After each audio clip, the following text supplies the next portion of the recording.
스타벅스 오늘의 책은 깊은 인생입니다. 변화경영 전문가 구본형은 깊은 인생, 익숙한 것과의 결별, 사람에게서 구하라 등의 변화경영서를 지속적으로 쓰고 있는 변화경영 전문가입니다. 인간이 가장 중요한 기업의 자산이 된 현대사회에서 인문학과 경영학의 다양한 만남을 모색하고 있습니다. 그의 신간 깊은 인생은 삶의 극적인 변화를 경험한 역사인물 7명의 이야기를 담아낸 책입니다.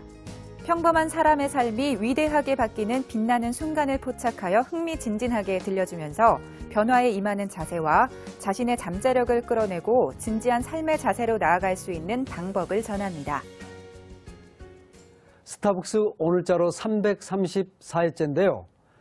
대한민국을 대표하는 저자와 한 주에 한 번씩 만나 대담을 나눈 지 만 6년 6개월째입니다. 오늘은 제가 스타벅스를 진행하는 마지막 날이기도 한데요. 그래서 오늘 특별한 손님 모셨습니다. 구본형 변화경영연구소의 구본형 소장님 모시고 책과 인생이란 주제로 말씀 나눠볼까 합니다. 이 자리 구본형 소장님 오셨습니다. 어서 오십시오. 안녕하세요. 예, 반갑습니다. 저희 프로그램에 2번 정도 나오셨던가요? 3번 나오신 것도 같고요. 네, 이번이 3번째입니다. 아, 이번이 3번째신가요? 네. 예. 오늘 제가 마지막 방송인데 뭔가 좀 특별한 마무리를 하고 싶어서 네. 예, 구본형 선생님과 누구보다도 우리 사회에서 책과 함께 성장해 오셨고 또 책을 또 많이 읽는 분이고 또 책을 통해서 사람들을 키우고 있으시기 때문에 구본형 선생님을 모셨습니다. 바쁘신데 폐가 안 되는지 모르겠습니다. 아니, 즐거운 마음으로 왔습니다. 예. 특히 이게 마지막 방송이라 그래서 예. 3번째가 제일 무거운 마음, 그러나 즐겁게 왔습니다. 아, 그러셨군요. 예. 저는 이제 저 혼자서 굉장히 즐겁다 이런 생각으로 사실은 6년 6개월 동안 왔거든요. 근데 네. 돌이켜보면 여기에 나오신 저자분들로부터 받은 그 훈김, 입김을 통해서 제가 성장하지 않았는가 그런 생각이 들어서 모든 그 저자분들께 감사드리고 싶은 마음입니다. 네. 예, 소장님께 그 저자분들을 대표해서 네. 감사 말씀드리겠습니다. 아이고, 감사합니다. 예. 네. 소장님 책 이야기부터 먼저 좀 시작을 해보겠습니다. 네. 예. 첫 책이 익숙한 것과의 결별이시죠? 그렇습니다. 예. 네. 그리고 두 번째 책이 낯선 곳에서의 아침. 네. 네. 익숙한 것과의 결별이란 말도 좋은데 낯선 곳에서의 아침 참 이 말이 좋거든요. 그러세요? 예. 네. 어떻게 해서 이 말이 탄생한 겁니까? 모든 제목이 참 우연인 것 같기도 한데요. 예. 책을 내는 사람들은 마지막까지 이제 고민을 해요. 마지막 마무리가 이제 제목이죠. 셈이죠. 예. 근데 그 익숙한 것과의 결별이 나온 후에 이제 1년 있다 이 책이 나왔는데 예. 막 책 제목을 고민하고 있을 때였습니다. 그 아침 산책을 아내와 같이 나갔었는데 그때가 막 겨울이었던 것 같은데 막 그 한강 둔치에 그 갈대가 예. 있고 그리고 안개도 좀 껴 있던 것 같고 그래요. 그때 마침 아내가 그렇게 얘기했어요. 우리 이런 날은 어디 낯선 곳에서 아침을 맞으면 참 좋을 텐데 이런 이야기를 예. 했는데 그때 그 이야기가 이렇게 확 들어왔어요. 내 마음속으로. 예. 그래서 그래, 이 두 번째 책이 익숙한 것과의 결별과 짝을 이룰 수 있는 다음 제목으로 낯선 곳에서의 아침. 이거 참 괜찮구나. 아, 예. 그래서 출판사에 이거 어떠냐 그랬더니 아주 좋다는 거예요. 예. 그래서 이제 그렇게 해서 정하게 됐죠. 그럼 저작권이 부인께 네, 그렇게 돼 있지만 예. 이제 뭐 늘 저는 제가 지은 것처럼 얘기합니다. 혹시 인쇄의 일부를 낯선 곳에서의 아침 용도로 좀 일부를 주는 게 아니라 뭐 다 주고 있죠. 글로 가죠. 네. 예. 제가 나중에 좀 멀리 떨어져 있는 곳에 두 번째 집 또는 펜션을 지은다면 낯선 곳에서의 아침으로 해야겠다. 항상 그런 생각하는데. 네, 빌려드릴게요. 예. 그 돈은 부인께 드리겠습니다. 네, 네. 저작권료는. 네, 네. 예. 그렇게 익숙한 것과의 결별을 결심하신 그 사건이 사실은 굉장히 극적인 이야기다. 저는 항상 그런 생각을 하거든요. 네. 그거 좀 소개해 주시면 좋을 것 같습니다. 그 익숙한 것과의 결별은 이제 잊지 못할 책이죠. 제가 첫 번째 책이었고, 예. 그 전까지는 뭐 책을 써본 적이 없었기 때문에요. 그냥 직장인이었고요. 예. 근데 43살쯤 됐는데 아침부터 밤까지 열심히 성실하게 살아왔음에도 불구하고 내 인생에 이게 최선이 아니라는 생각이 자꾸 드는 거예요. 예. 직장 생활을 오래 했고 이제 이 길로 가야 될 것 같은데 늘 최선이 아니라고 그러면 도대체 어떻게 하면 좋으냐라는 질문이 심각하게 왔던 때가 예. 그 43살이에요. 직장에서는 잘 나가고 계셨던 예, 겁니까? 뭐 나가라 소리 안 했으니까. 네. 예. 그리고 내가 하고 싶은 일을 하면서 예. 이 정도라면 난 괜찮다 이런 생각을 했거든요. 그런데도 늘 최선이 아니라는 느낌이 있었어요. 예. 그래 내가 좀 뭘 모자라서 그런 건가 아니면 내가 매너리즘에 빠져 있어서 그런 건가 이런 생각도 했지만 뭔가 더 있는 것 같아요. 내가 나를 바쳐야 될 곳이 뭔가 있는 것 같다는 거예요. 그냥 40이 되기 전에는 아직 내가 젊으니까 난 세상을 배워야 되는 사람이니 내 거를 찾지 못해도 이 속에 뭔가 배움이 있을 거야. 근데 40이 넘으니까 이게 그렇게 여유 있지 않더라는 거예요. 예. 내 뭔가를 지금쯤은 내가 원하는 일을 하고 있어야 될 텐데 라는 초조함이 있었던 거죠. 그래서 이제 한 달간 휴가를 내가지고 내려가서 단식을 했어요. 예. 단식을 한 이유는 뭐 아주 간단합니다. 그냥 내가 여러 갈림길 속에서 중대한 몇 번의 갈림길 속에서 차선책을 선택한 것 같다. 그동안은 계속 차선책을. 최선이 아닌 차선책을 선택한 대가가 43살에 지금 최선의 삶을 살지 못하다고 하는 이런 결과를 낳은 것 같다. 도대체 갈림길에서 나는 왜 최선을 선택하지 못했을까? 그랬을 때 그게 밥이었던 것 같아요. 밥 때문이었던 것 같아요. 밥 때문에. 예. 그래서 많은 사람들이 근데 사실은 지금 그렇죠. 밥 때문에 그렇게 살고 그렇죠. 있는데요. 예. 그래서 내가 43살이 된 이 마지막 갈림길에서는 내가 밥이 아닌 다른 걸 한번 선택해 보겠다. 예. 최선을 한번 선택해 보겠다. 최선이 뭔지는 모르지만 그걸 한번 찾아보겠다. 이렇게 됐죠. 그래서 상징적으로 밥 때문에 내가 차선책밖에 선택하지 못했다면 밥을 굶어버리라 그래. 그래서 시작한 게 단식이었어요. 포도를 먹었죠. 포도 단식을 했으니까. 그 일주일쯤 지났는데 새벽에 깼어요. 4시쯤 깼는데 뭐 깬 이유는 뭐 고상한 이유 때문은 아니고 그냥 배가 고파서 깼어요. 일주일쯤 되면 거의 모든 사물이 먹을 걸로 그렇죠. 보인다고 그러던데. 전부 다 이제 보이는 게 다 이제 먹을 수만 있다면 얼마나 행복하냐 이렇게 단순해질 때가 이제 그때거든요. 그랬는데 아침에 일어나서 뒤척거리고 있는데 이제 여름 햇빛이 이렇게 그 시골의 토방으로 이렇게 쭉 그 창호지를 뚫고 들어오는 거예요. 거기 이렇게 앉아 누워 있다가 갑자기 눈물이 확 나는 거예요. 난 직장 생활을 다니면서 이렇게 평일날 아침에 이렇게 누워 있은 적이 없었는데 나에게는 내가 그렇게도 바라던 이 자유가 주어져 있는데 오늘 하루를 어떻게 보내야 될지 아무 계획이 없다는 거예요. 그게 답답했던 거예요. 그 평소에 원했던 건 자유인데 자유가 주어졌을 때 난 그 자유를 어떻게 써야 될지 아무런 준비가 되어 있지 않는 이 모습이 갑자기 이렇게 울컥했던 거죠. 그때 너 평소에 글을 좀 쓰고 싶지 않았냐? 네 평소에 네가 하고 있었던 일을 글로 남기고 싶은 뭐 이런 욕망이 있지 않았냐? 사실 이제 그때 제가 자료들을 좀 모으고 있었거든요. 오랫동안 경영혁신 쪽에 일을 해왔기 때문에. 그래서 그래 그러면 지금 그 일을 시작해보자. 그게 최선인지 아닌지는 모르나 그게 지금 내가 하고 싶은 일 중에 하나다. 그래서 이제 그때 일어나서 이제 글을 쓰기 시작했어요. 그 전에 뭐 한 번도 써본 적이 없었죠. 그 전에 틈틈이 글을 쓰거나 그러진 않으셨습니까? 없었어요. 그냥 누구에겐가 편지를 가끔 쓴 적이 있는데 그게 유일한 이제 글쓰기였었죠. 그러고 나서 뭘 한참을 썼어요. 근데 그때부터 쓰기 시작해가지고 한 6, 7개월 쓰고 나니까 뭐 이렇게 양이 좀 모이게 됐는데 이게 과연 책이 될까? 그리고 내가 쓴 이 책을 누가 읽어볼까? 이런 생각이 이제 들었어요. 그러나 이게 아마 내가 최초의 이 책의 그 독자일 거야. 이런 생각이 이제 들었고. 그래서 마침 이걸 주섬주섬 싸가지고 제가 알고 있는 출판사에 이제 이걸 보냈습니다. 이게 내가 책이라고 썼는데 이게 정말 책이 될지 한번 받아오. 그리고 혹시 좋은 출판사가 있다 그러면 거기에 좀 이거를 소개를 좀 해다오. 이렇게 보냈어요. 아주 겸손하고 떨리는 마음으로 보냈겠네요. 그랬어요. 그랬더니 예.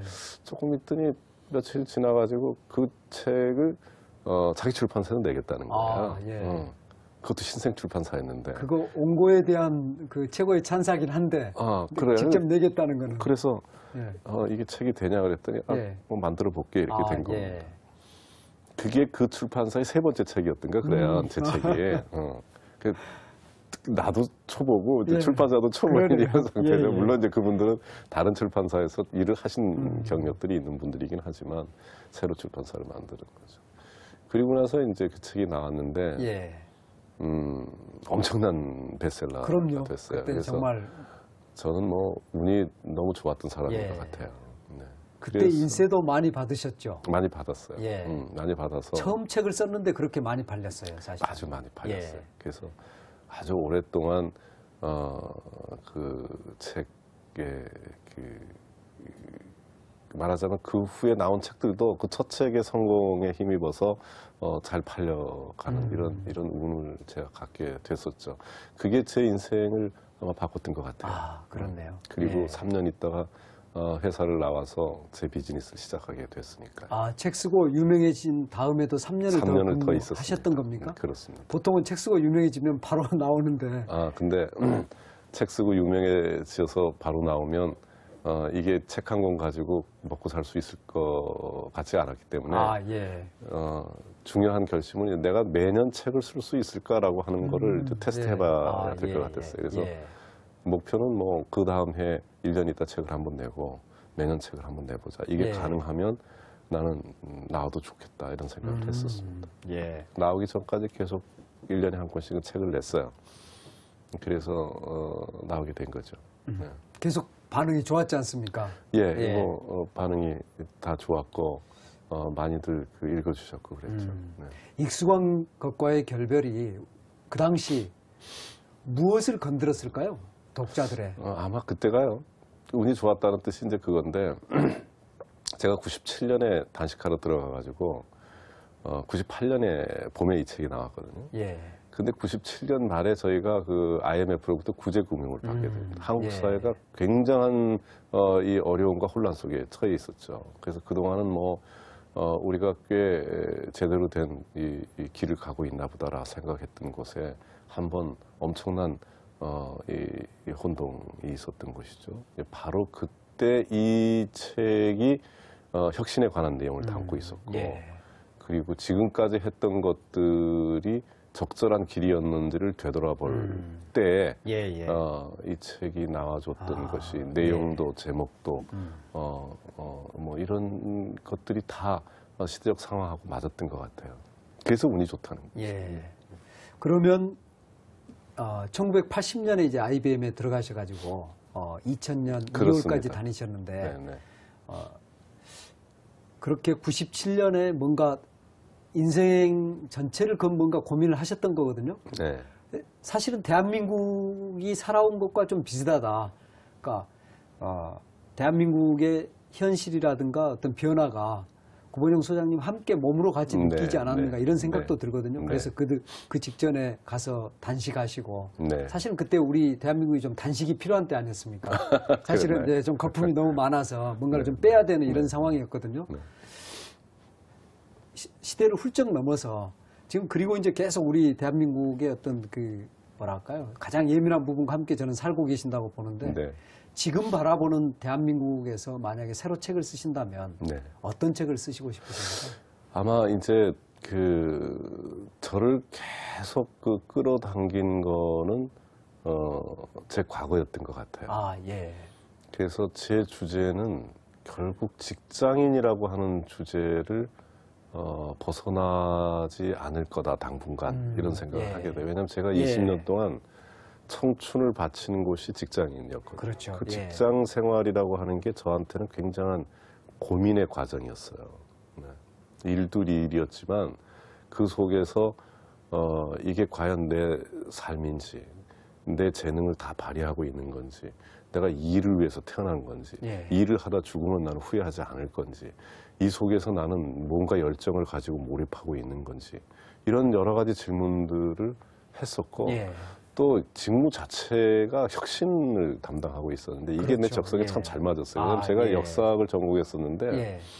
역사학과 다닐 때 저는 혁명을 하고 싶었거든요.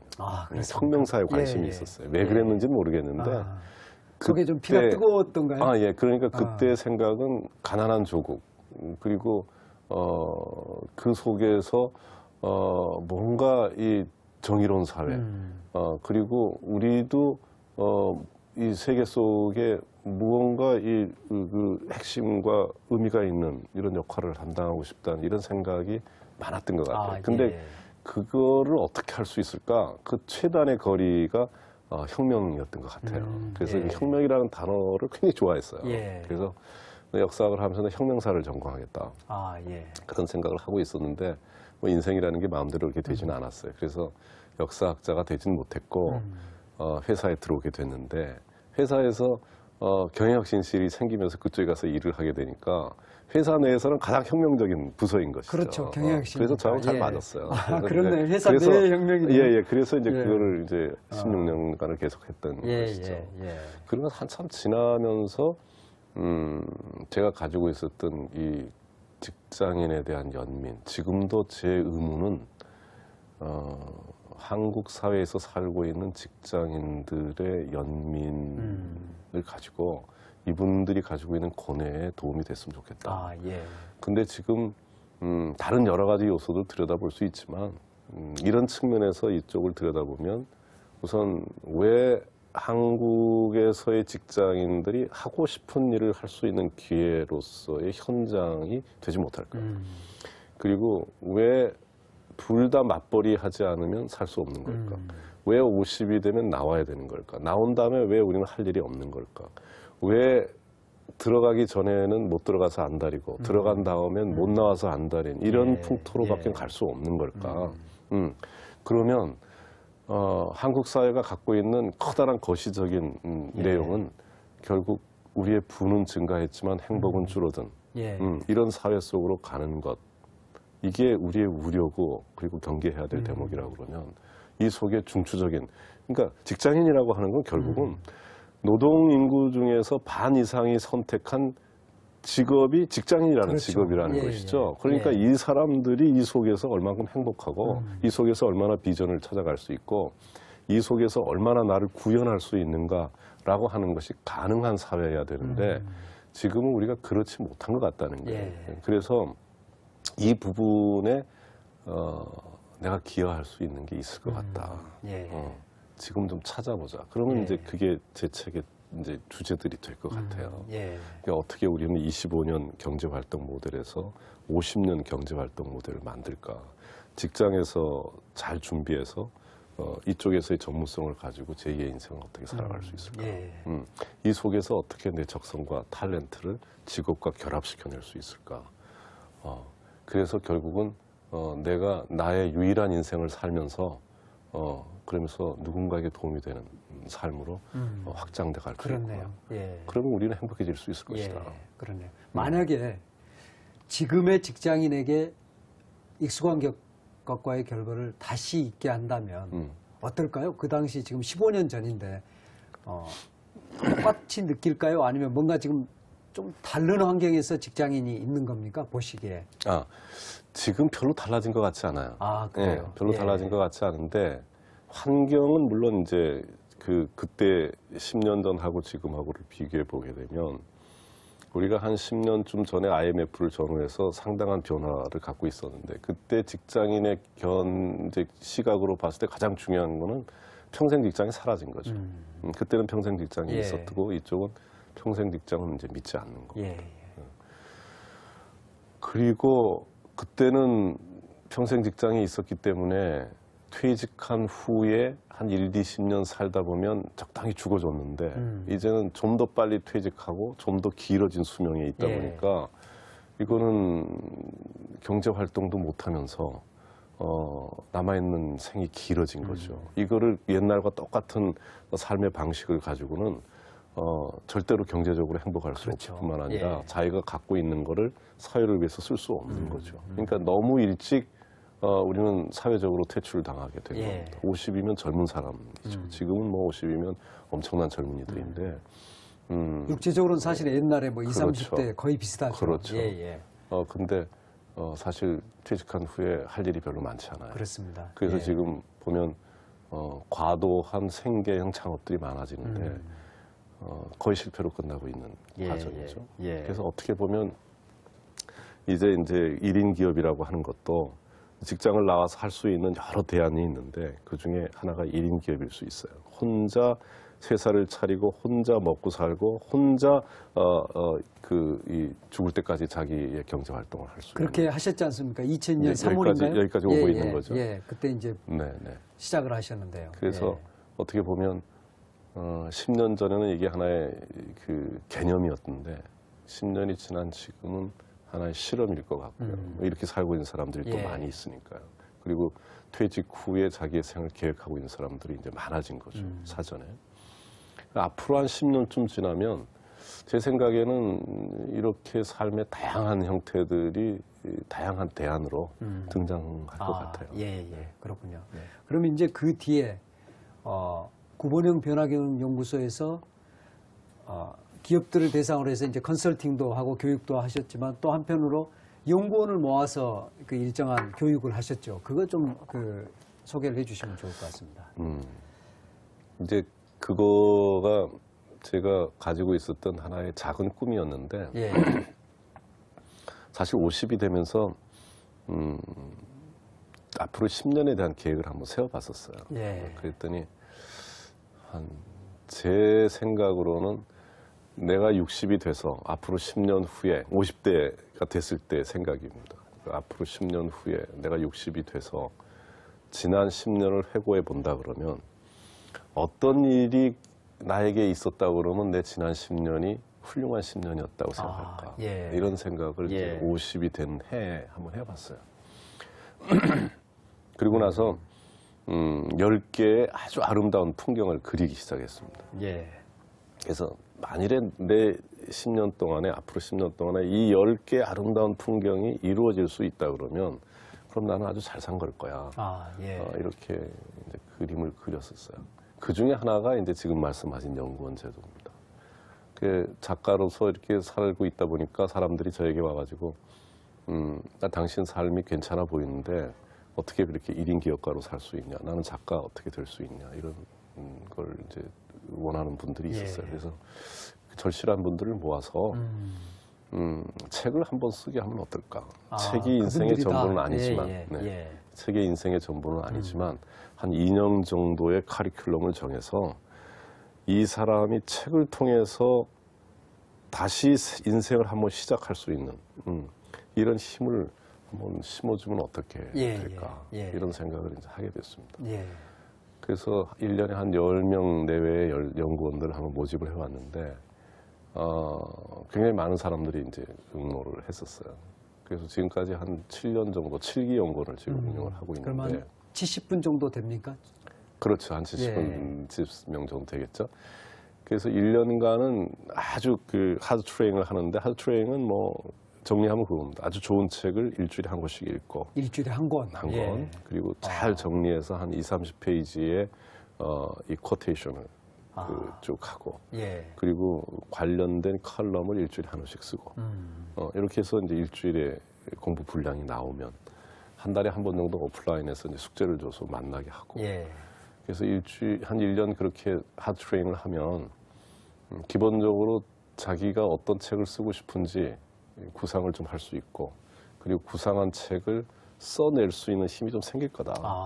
그래서 2년짜리 커리큘럼에 1년은 훈련하고 그렇게 그다음에 2년 차에는 아주 외롭게 자기에게 꼭 필요한 책을 쓰는 거예요. 그 책을 자기가 어떤 주제를 고를 거냐 하는 거에 대해서는 현재 내가 가장 관심이 있는 분야, 내가 봉착한 나의 문제, 이 나의 문제를 풀어가는 주제를 다뤄보자. 이게 이제 저희가 권장하는 커리큘럼이었어요. 예를 들면 내가 열등감에 오랫동안 시달렸다 그러면 열등감 그 자체를 연구하자. 우리가 연구하고 모색하는 방법이 있는 거니까. 그래서 최초의 책의 수혜자가 내가 되게 하자. 이런 생각을 가지고 시작을 했어요. 어떻습니까? 그렇게 이제 책을 읽는 분들이 책을 지금 쓰신 분들도 많이 있습니다. 네, 있습니다. 연구원분들. 네, 한 예. 대략 한 30% 정도는 쓴 것 같아요. 아, 그렇군요. 네, 네. 예, 베스트셀러도 나왔던가요? 네, 베스트셀러도 있었어요. 예, 지금 예. 그 연구원 중에 일기 연구원인데 문효한 그분, 씨가 예. 이제 정신과 의사인데 예. 굿바이 게으름이라는 예. 책이 제 베스트셀러죠. 프로그램에도 한번 그러셨습니까? 나오셨었습니다. 예, 아, 맞습니다. 그 책 많이 네. 팔리고. 그러면은 그 책도 구본형 변화경영연구소의 연구원 과정에서 나온 그렇습니다. 책이다. 이렇게. 네, 예, 그때 그렇군요. 1년간 하고 연말이 될 때 어떤 책을 쓸 것인지에 대한 얘기들을 쭉 할 때 예.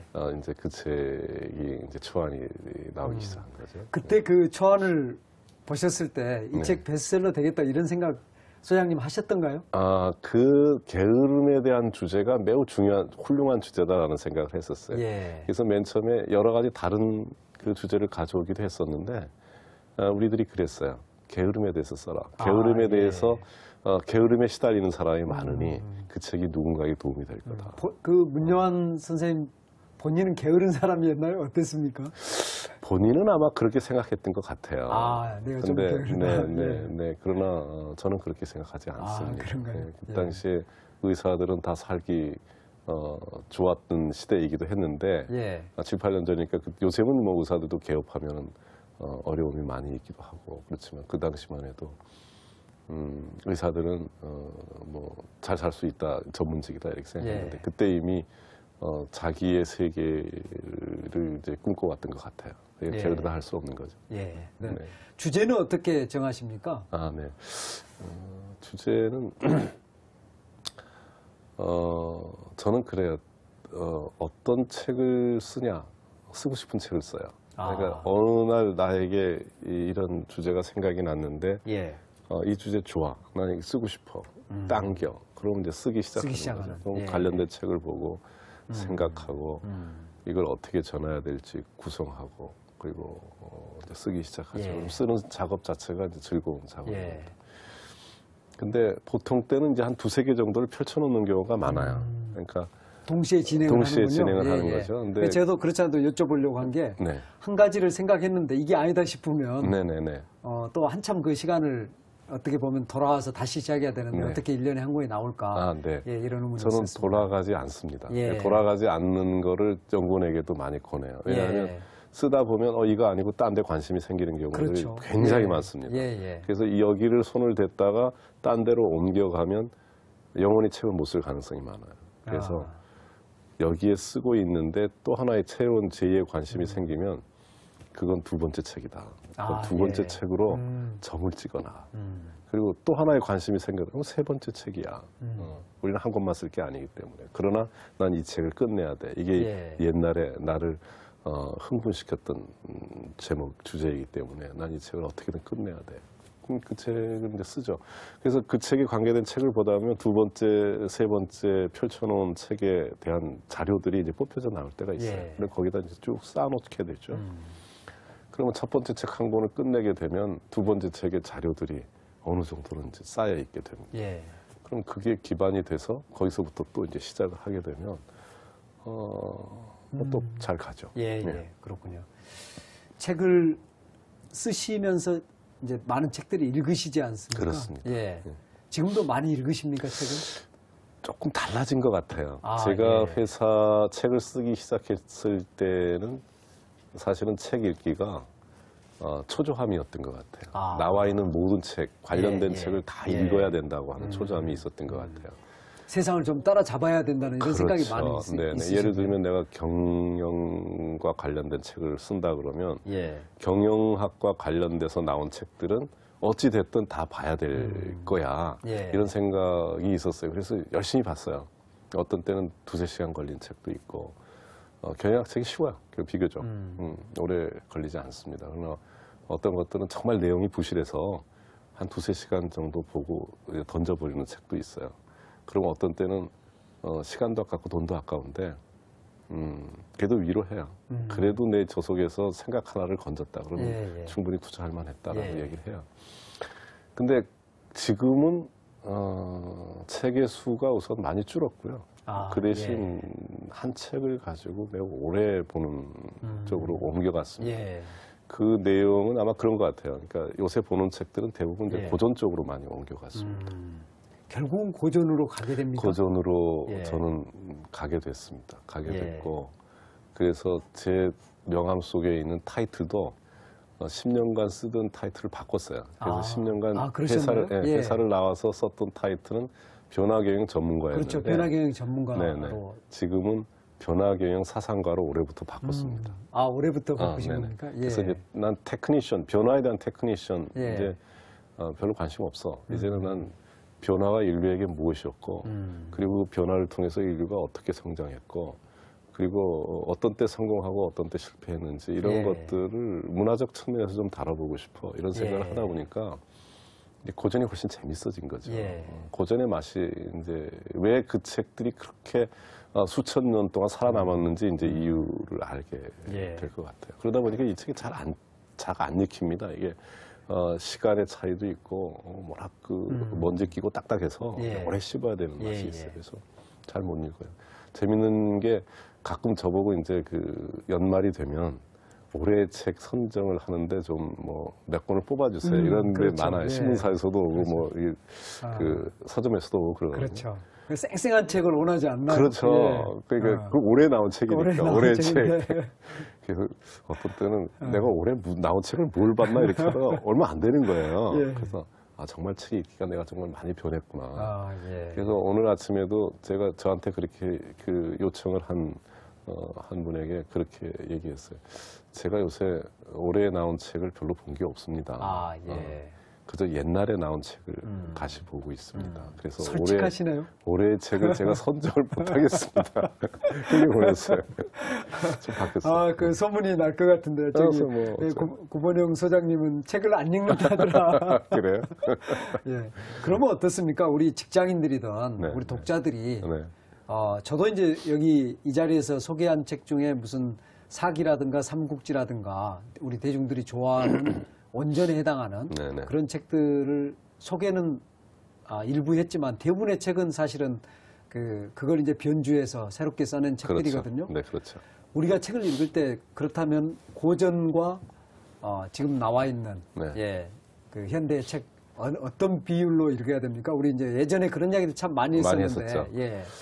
저는 고전으로 들어가는 게 좋다 이렇게 생각을 해요. 그러나 이게 접근하기가 어려울 때가 있습니다. 예를 들면 단테의 신곡 어디에나 껴있는 고전 리스트에 들어가 있는데 이거 읽어낼 수 있는 사람은 그렇게 많지 않거든요. 왜냐하면 이미 그게 아주 오래된 이야기거든요.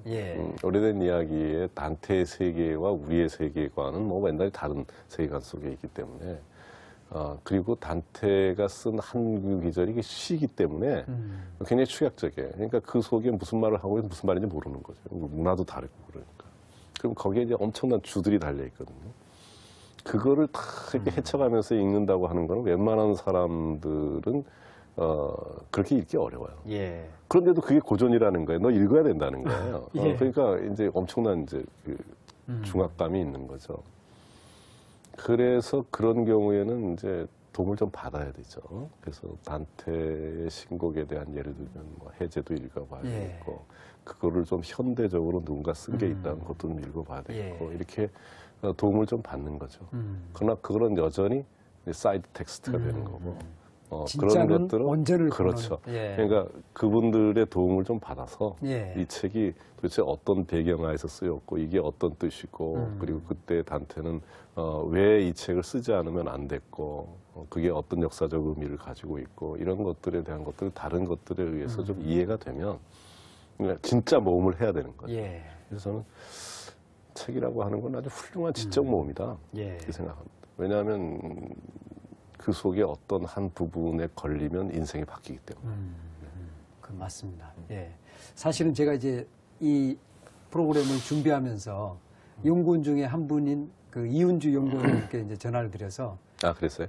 책이 당신의 인생을 바꿨느냐 그렇게 여쭤봤거든요. 그랬더니 아주 자신 있게 바꿨다. 그래요? 이렇게 이야기를 했고요. 그런 어떤 대표적인 책으로 구본영 소장님이 쓰신 43살에 다시 시작하다. 네, 그 네. 책을 읽고 그렇게 자신 없고 불안감에 가득 차 있던 자기 인생이 네. 명확해졌다. 빛을 보았다. 이런 말씀을 하셨거든요. 네. 저도 똑같은 질문을 소장님께 던져보고 싶은데요. 네. 책이 사람을 완전히 바꿀 수 있습니까? 예, 난 좀 그런 것 같아요. 예. 이게 저는 지금도 제 책상 위에는 늘 이제 사기 열전이 있습니다. 사마천의 사기 열전이 있는데 그 사기 열전을 가지고 이제 쓴 책도 하나 있어요. 사람에게서 구하라. 예, 사람에게서 구하라. 재밌게 기본적 읽었습니다. 텍스트가 이제 예. 그 사기 열전인데 그 속에는 진짜 엄청난 휴먼 드라마들이 조각조각 이렇게 만화경처럼 퍼져 있거든요. 예. 그런데 그 책을 읽으면서 인간이라면 이렇게 살아야 되는 거구나라는 또 그 속에 어떤 비전을 본 것 같아요. 예. 네. 그러니까 인간이라면 환경의 재물이 아니라 인간이라면 이런 이야기들과 이런 사람들이 정말 중요한 환경이구나. 물리적 환경이 아니라 사람이야말로 엄청난 환경이구나. 예. 예. 이런 생각을 하게 됐어요. 그 사람에 대한 이야기, 그게 책이거든요. 아, 예. 결국은 기본적으로는 인간이 무엇인가에 대한 이야기들이 이제 고전의 주제들인 것이죠. 예. 그래서 경영도 늘 얘기를 합니다. 요새 뭐 경영이 다양스럽게 인문학과 경영에 대한 연결 고리들을 찾아가고 찾다 어떻게 보면 정답을 그렇죠. 찾아서 왜냐하면, 오는가 이런 생각이 들어요. 결국은 그럴 수밖에 없는 예. 게 근데 10년 전에도 우리 늘 그런 얘기를 하고 제 프로필에도 늘 나는 인문학과 경영학을 연결시키는 거 이게 내 사명이다라는 예. 생각을 했던 사람인데 경영에서 성과를 낸다고 하는 것은 결국 제도도 아니고 시스템도 아니고 프로세스도 아닙니다. 그럼 우리가 얼마든지 바꿀 수 있고 베껴올 수 있고 돈 주고 살 수 있는 거기 때문에 바꿀 수 없는 게 결국은 이제 문화고 그 문화는 결국 사람의 문제라는 말이죠. 그래서 사람이 무엇인지 이해할 수 없는 경영, 이거는 경영이 되지 않을 거다. 그건 별도로 경영학에서 다룰 내용이 아니다라는 겁니다. 그래서 결국 경영이 인문학적으로 올 수밖에 없는 거는 사람이 무엇인지, 즉 사람이 무엇으로 동기부여를 받을 수 있는 건지, 사람이 상상력이 뭐라는 게 어떤 건지, 그리고 사람이라고 하는 게 어떤 때 열정을 다 바칠 수 있는 건지, 어떨 때 자기를 던질 수 있는 건지, 이걸 모르면 사람을 통해서 어떻게 성과를 내겠냐. 인문학을 모르는 경영자는 이류도 안 되고 삼류일 거야 아마 앞으로는. 근데 이런 이야기를 저희가 하고 있는 거죠. 마지막 주제가 될 것 같은데요. 종이책의 운명입니다. 네. 예. 지금 이렇게 적절한 부피와 무게감, 그리고 이제 제가 언제든지 펼치면 제가 원하는 곳이 나타나는 네. 그게 이제 종이책이고, 네. 그 서양이라고 그럽니까? 여기 냄새를 맡으면 이제 나무 냄새도 나고, 또 옛날에는 서중 안여옥이라고 그래서 책 속에 얼굴이 옷같이 예쁜 여자가 있다. 아마 이제 출세하려면 책을 읽어야 한다. 아마 이런 이야기였던 것 같은데요. 디지털 책도 나타나고 또 책을 대체하는 디지털 이미지로 돼 있는 다른 매체를 통해서 우리가 지식을 습득할 거다. 이런 이야기들을 많이 하거든요. 예. 그런 시대의 종이책의 운명은 어떤 건지, 또 효용은 있는 건지, 그런 말씀 여쭤보고 싶습니다. 저는 아마도 그 앞으로의 트렌드들이 몰려가는 대중성으로 획일화되지는 않을 거다라는 생각을 하게 됩니다. 그러니까 종이책의 운명이 어떻게 될 거냐라고 하는 것보다는 더 중요한 질문은 저는 사실은 앞으로 우리들이 어떤 트렌드 속에 있을 것이냐 이렇게 봤을 때 다양성이라고 하는 것이 앞으로 중요한 트렌드일 겁니다. 그래서 물론 이제 종이책도 있고 종이책을 대체하는 다른 툴을 통해서 텍스트를 들여다볼 수도 있고, 이제 텍스트의 중요성보다는 그림과 동영상이나 이런 이미지를 통한 보안들이 더 익숙해진 세대들도 등장하게 될 겁니다. 그래서 그렇게 되면 상대적으로 지금까지 종이책이 누려왔던 이런 대중성, 이거는 아마 약해질지도 모르죠. 그러나 그럼에도 불구하고 이 종이책은 영원할 겁니다. 영원할 이유는 뭐냐면 여전히 매력적이라는 거죠. 그렇죠. 맞습니다. 영원히 매력적이기 때문에 이 속에 다른 것들이 제공할 수 없는 차별성을 갖고 있는 한은 예. 존재할 거고, 그리고 그거를 좋아하는 사람들에 의해서 영원히 이 자기의 훌륭한 지적 재산과 과정으로서 살아남고 영광을 받을 거다, 예. 이렇게 생각을 해요. 예.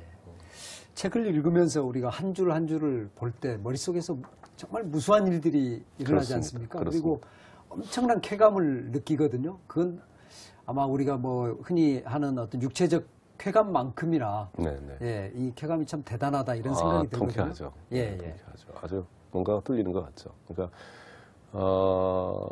그 오랜 동안에 쓸데없는 글들을 읽다가 어느 날 무엇인가에서 이렇게 통렬한 이 한두 줄이 나타나기 시작하면 예. 그게 이제 정말 이 탐험의 그 즐거움인 것 같아요. 예. 그러니까 결국은 저는 인생이 하나의 책이다라는 생각을 해요. 예. 그래서 사람이 태어나서부터 죽을 때까지의 긴 인생은 하나의 스토리일 거고, 예. 그거는 훌륭한 책일 거다. 근데 만일에 직장인이 됐던 우리가 평범한 삶을 살고 있는 사람들이 내 인생을 어느 순간에서 내 인생이 과연 읽을 만한 텍스트였는가 한번 생각해 볼 필요가 있다는 거죠. 예. 그러니까 아무런 위기도 없고 아무런 모험도 없고 그저 세상이 만들어주는 대로 살아왔던 평이한 삶, 이게 도대체 누구에게 읽을 수 있는 책이란 말이냐, 이런 생각을 한번 해본다고 그런다면 우리는 좀 더 모험적일 수 있고, 예. 그리고 우리는 좀 더 위험과 슬픔을 이야기의 끝에서부터 조망해보는 이런 그 긴 안목을 가질 수 예, 있고, 예. 그래서 저는 모든 사람이 자기의 책 한 권씩은 써야 된다, 이렇게 생각을 해요. 그리고 그 책이 아주 훌륭한 책이길 바라는 거죠. 예. 그걸 손으로 쓰든 몸 전체 그렇습니다. 인생으로 쓰든, 인생으로 예, 쓰든. 예. 네. 그래야 되네요. 제가 이 책이 나오고 그 동영상으로 이제 이 책에 대해서 이야기하는 그러셨죠. 예, 그런 네네. 모임에 네네. 갔지 않았습니까? 네네. 네. 그때 이제 이 책이 이제 마지막 부분에 보면 어떤 중요한 결단과 관련된 그리고 그걸 통해서 인생이 바뀌는 이제 이런 또 견디고 또 뛰어넘는 이제 이런 이야기들이 나오는데, 그때 제가 그런 이야기를 하고 싶었었습니다. 나는 이 책을 통해서 또는 어떤 계기를 통해서 난 중요한 결단을 했다. 그리고 그렇게 살아가고 살아갈 거다. 근데 그때 결단을 못 했었거든요. 네. 그래서 이 책에 대해서 이야기하면서 뭔가 그 최선이 아니라는, 내가 제대로 된 이야기를 못 하고 있다는 그런 좀 자괴감 같은 게 들었는데, 아마도 이 책이 준 어떤 씨앗이 속에서 자랐는지 어느 순간에 이제 결단을 하게 됐거든요. 네. 예. 그리고 내가 정말 평생 하고 싶었던 일, 예. 그리로 가야겠구나. 예. 말씀하신 그런 최선을 선택하는. 네. 네. 사실 제가 준비 안 된 걸로 하면 최선이 아닐 수도 있는데, 네. 그럼에도 불구하고 그리로 가겠다는 생각이 들었거든요. 그래서 책은 어쩌면 어떤 한 구절일지라도 그게 우리 마음속에 남겨주는 정말 소중한 씨앗이 아닌가, 네. 그런 생각 해보는데, 네. 예. 그런 점에서도 저는 소장님께 좀 감사하다, 네. 이런 말씀 드려야 될 것 같은데. 네. 저도 이제 수없이 많이 이제 빚진 것이죠. 그래서 작가는 결국 자기가 빚진 것을 어떤 형태든지 되돌려주는 것 같아요. 그러니까 사람은 자기 자신을 사랑하는 것이 첫 번째고, 그리고 자기의 삶을 잘 만들다 보면 자기에 대한 관심이 다른 사람으로 넘어가게 되는 것 같아요. 이게 이제 확장인 것 같고, 맞습니다. 이때 이제 예. 서로 인간은 관계를 맺게 예. 되는 거겠죠. 네. 책을 한 번 읽었던 책을 다시 읽기도 하십니까? 여러 번 봅니다. 여러 번 요새는 보십니까? 그 사기열전 같은 예, 거는 예. 사실은 뭐 언제나 좀 고전은 우울할 특히 때도, 그러겠습니다. 우울하거나 예. 그럴 때는 그냥 예. 펼쳐보고 그 펼쳐보는 곳이 아마 우연히 나를 진무해 주기를 이렇게 격동시키는. 바라면서 네, 그러면서 이제 보는 거죠. 네, 예. 재밌어요. 네. 예, 맞습니다. 그 정말 그 생생한 인간이 살아있는 예, 그런 걸 보는데, 제가 이제 이 시간을 준비하기 위해서 책을 쭉 다시 읽었거든요. 근데 읽으면서 전에 보이지 않았던 이런 대목이 있었을까? 그렇죠. 예, 네, 네. 네. 그걸 제가 꽤 몇 차례 읽었던 대목에서조차도 그런 네. 걸 발견하면서 굉장히 네. 어떤 그 희열 같은 게 느껴졌거든요. 맞습니다. 예, 우리 독자들에게 어떤 방식으로 책을 읽었으면 좋겠다. 시청자분들에게 한번 말씀해 주시면 좋을 것 같습니다. 조금 책 읽기를 좋아하시는 분들은 많이 읽는 게 좋으세요. 그러니까 특히 그 젊으신 분들은 많이 읽기를 저는 권해요. 예. 그러나 조금 나이가 좀 들어가기 시작한다 그러면 이제부터는 양보다는 좋아하는 책을 여러 번 읽기를 바랍니다. 지금 예. 말씀하신 대로 책이 같은 책이 아니거든. 언제 그 책을 봤는지, 예. 또 그 책을 읽을 때의 마음이 어떤지, 그리고 내가 몇 살에 이 책을 보게 됐는지, 그러면은 이 책이 주는 목소리들이 다 다르거든. 그러니까 좋았던 책들은 나하고 잘 맞는 책들이에요. 예, 그래서 그게 그 작가의 영혼과 내 영혼이 쉽게 친할 수 있는 예. 그런 부류에 속해 있다는 거죠. 그래서 좋은 책을 여러 번 읽다 보면 옛날에 전혀 보이지 않았던 글귀가 어딘가 숨어 있다가 나를 찾아오는데 예. 이때가 진짜라는 거예요. 이때가 진짜 이 책과 친해질 수 있던 예. 그때고. 우리가 흔히 그 필이 꽂힌다고 하는 그런 대목들이 있는 거죠. 네네. 예. 우리 뭐 보통 사람들은 마찬가지죠. 예. 오랫동안 친구로 지내고 있고 자주 만났지만 어느 순간에 확 가까워지고 내가 이 사람을 이해했구나라는 예, 생각이 예. 들고 이해받았다는 생각이 들면 그때 이제 둘도 없는 친구가 되듯이 책들은 역시 마찬가지로 많이 읽는 것도 중요하지만 어떤 순간에 이르게 되면 좋은 책을 여러 번 읽어서 예. 이 책의 정수를 체감하는 거죠. 예. 그렇군요. 안철수 교수 같은 분은 책을 읽는 시간과 생각하는 시간이 비슷하다. 네, 이런 네. 독서법을 소개했는데 소장님은 어떠십니까? 책 읽으시면서. 저는 시간에 따라서 조금 다를 거다라는 예. 생각을 해요. 그리고 사람의 기질에 따라서도 물론 다르실 맞습니다. 거고요. 예. 그래서 일반적으로 보면 맨 처음에 배우는 때 한참 배울 때는 많이 읽어다오. 그리고 조금 삶이 무엇인지 살아가면서 체험하기 시작하는 때가 되면 이제 책은 읽기의 대상이 아니라 나에게 무엇인가를 이야기해주는 대상이기 때문에 예. 이때는 읽고 멈추고 생각하고 그리고 예. 다시 읽고 예. 그러면 이제 공자가 얘기한 독서법으로 가게 됩니다. 그러니까 읽고 생각하지 않으면 또 생각하지 않고 읽기만 하면 이 둘 다 부족하다는 거죠. 그렇죠. 맞습니다. 예. 말씀을 나누다 보니까 이제 마쳐야 될 시간인데요. 그렇네요. 예. 소장님 말씀 듣다 보니까 우리 시청자분들 또 저한테 내 인생의 책, 누구한테든지 내 인생의 책은 이거야. 그런 게 한 권이 있다면 자기 인생을 책으로 만드는 데도 참 도움이 되겠다 이런 생각이 네. 들거든요. 네. 예. 소장님이 갖고 있는 내 인생의 책 소개하시면서 네. 우리 독자들이 어떻게 내 인생의 책을 발견할 수 있을 것인지 말씀해 네. 주면서 마쳤으면 합니다. 네. 저는 학생이었을 때는 삼국지를 좋아했던 것 같아요. 예. 자연스럽게 여러 번밖에 보게 됐었어요.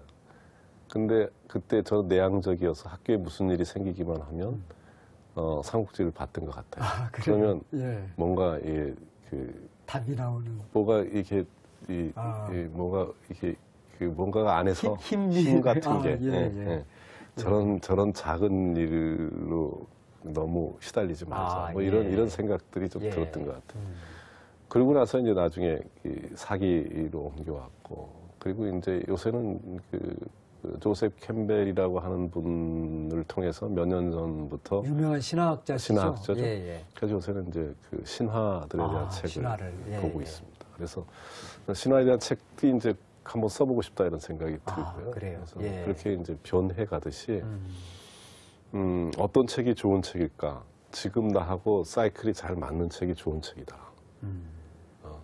그 대신 이 좋은 책을 가능하면 오랫동안 인류 역사상 그 수명을 오랫동안 거쳐왔던 오래된 책을 읽었으면 좋겠다. 그 오래된 책이라고 하는 것이 다른 뜻이 아니고 그 오랜 세월의 다양한 문화와 그 장벽들을 건너서 아직까지 살아있는 책이라는 거예요. 예. 그러니까 결국 그것이 가지고 있는 엄청난 힘, 그리고 그 속에 우리가 알아야 될 것들이 있다는 거예요. 그게 예. 없이는 그렇게 오랫동안 벼터올 수 없었다는 거예요. 그러니까 이렇게 오랫동안 잘 견뎌오면서 면면이 우리에게 힘을 줬던 책, 이거를 골라라. 근데 어려운 책은 고르지 말아라. 나하고 그때 잘 맞는 책을 골라서 여러 번 씹으면 아마 평생의 책이 될 거다. 이런 생각. 그러네요. 예. 오늘 소장님 제 스타벅스 마무리 방송, 마지막 네네. 방송 나오셔서 네. 참 뜻깊은 시간 같이 해주셔서 고맙습니다. 네네. 예. 이렇게 마지막 시간에 저를 불러주셔서 아주 영광스럽습니다. 예, 고맙습니다. 제가 항상 네. 가장 존경하고 또 좋아하는 저자이고 독서가여서 네. 예, 저도 함께할 수 있어서 행복했습니다. 네, 예, 감사합니다. 예, 고맙습니다. 고맙습니다. 네.